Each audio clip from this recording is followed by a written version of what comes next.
Anthony Albanese has reaffirmed Australia would consider an Australian troop contribution to a coalition of the willing peacekeeping presence in Ukraine if a request were made. It's after the Prime Minister attended a virtual meeting about Ukraine consisting of Western allies except the US. Joining me live is international lawyer and defence analyst Dr Glenn Kolomeitz.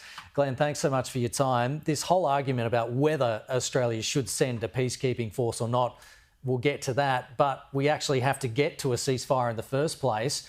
What is your view that Russia will actually agree to something that will stop the fighting? Because President Trump is pretty confident that he can get Vladimir Putin on side.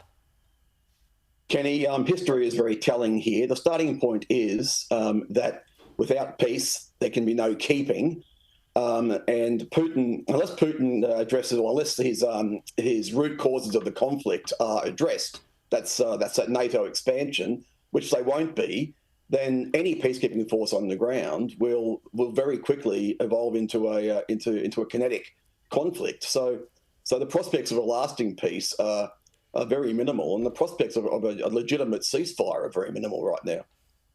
Yeah, because Vladimir Putin has said that, or has claimed that one of his arguments for starting the war in the first place was NATO's expansion towards the east, and this idea of sending a Western coalition of the willing peacekeeping force.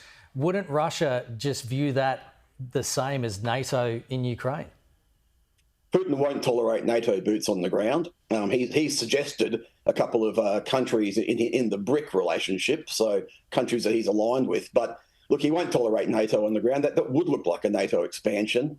And you're quite right. It's a NATO expansion which goes to the heart of Putin's root causes behind this conflict. So, look, he won't tolerate that. And quite frankly, there's very little leverage over him to force him to tolerate that.